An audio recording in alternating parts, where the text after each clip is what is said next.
Hi there, how you doing? My name is Robert Renman.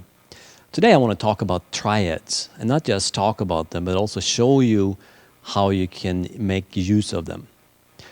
I'm going to be playing over an E minor chord and a D major chord. And I'm going to play this idea that consists of pretty much just triads.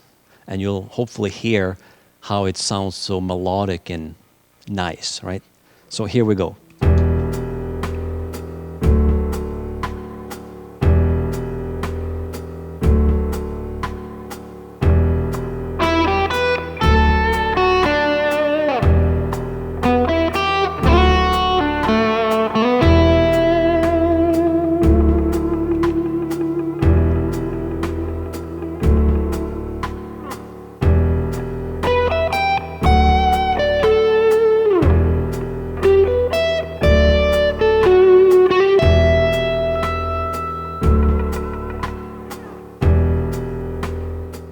So let's talk briefly about what a triad is.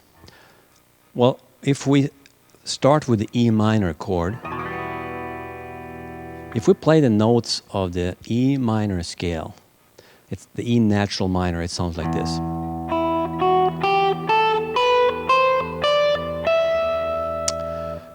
And if we pick out the first note, the third note, and the fifth note from that scale, we get these notes. 1, 3, 5.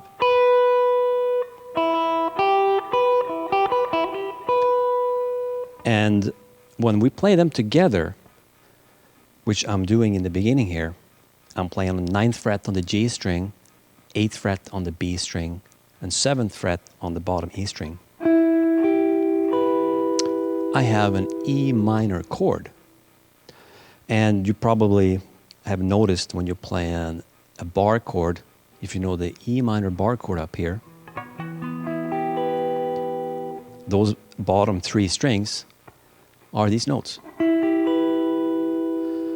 And then for the D major chord, doing the same thing there.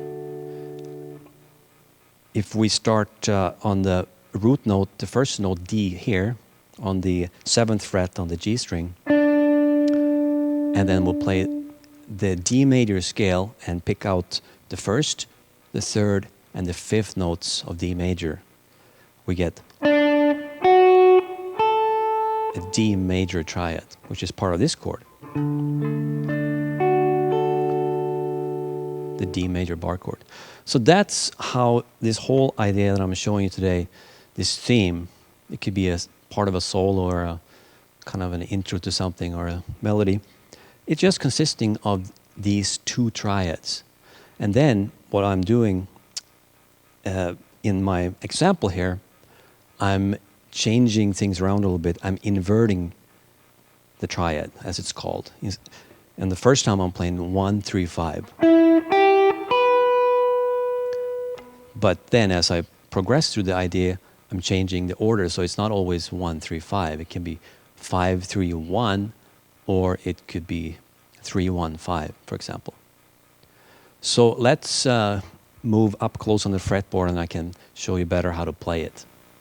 So the first time I'm playing this idea, I'm playing 1, 3, 5 for E minor.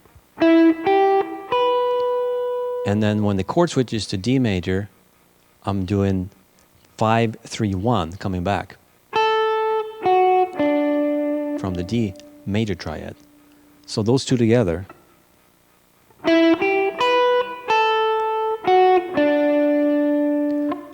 And then we're back to E minor again, and this time I'm inverting it by playing 5, 1, 3. And then that's for the E minor, and for the D major I'm playing 3, 1, 5. So those 2 together sound like this.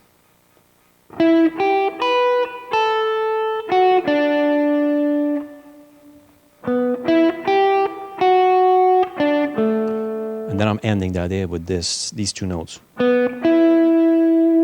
Just hanging on that note, just sort of finish that idea. And when I play this inverted second version of the E minor, I use my ring finger to bar those two strings. I'm not really barring, I'm using one finger for both strings, but when I'm going from the D string to the G string, I'm kind of rolling it down so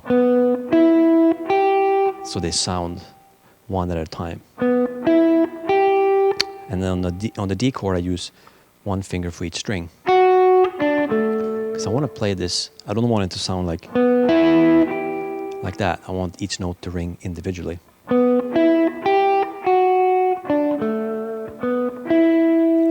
And then, now I'm going to do this pretty much exact same thing, but I'm moving it up here to show you how you can play a triad somewhere else on the fretboard.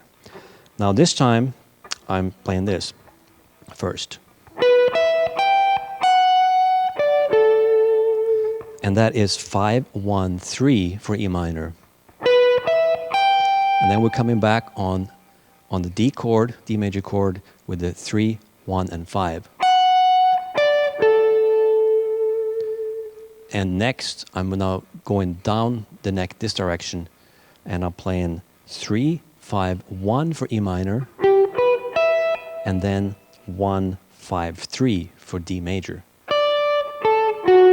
And then I'm ending the whole idea with those two notes. So if I play it, the whole thing, without the backing track, a little bit slower, it sounds like this.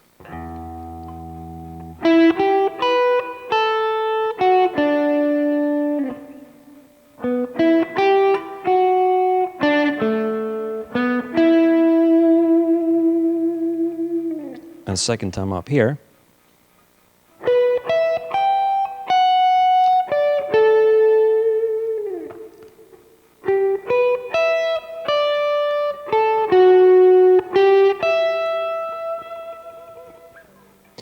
And when I'm playing these notes, I'm just using my my index finger the same way. One finger for all three notes, but I'm sort of rolling it over so I don't play them together. I don't want it to sound like, which is actually a chord. I want it to play the triads in sort of like an arpeggio, you can call it, like one note at a time. And the same with this one. The D major triad here, I'm using the index finger for the first two notes. Sometimes I use my index finger, sometimes I use my ring finger for those notes. The benefit with using your ring finger is because you can easier switch to the D major triad without having to move your hand so much.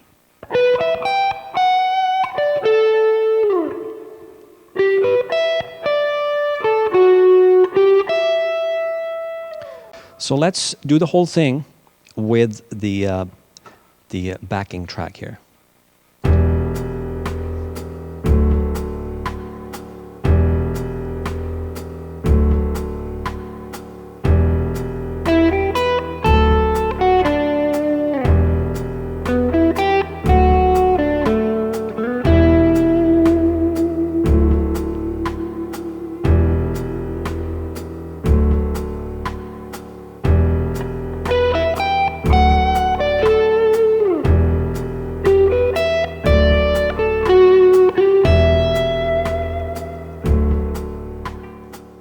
I hope you found that useful.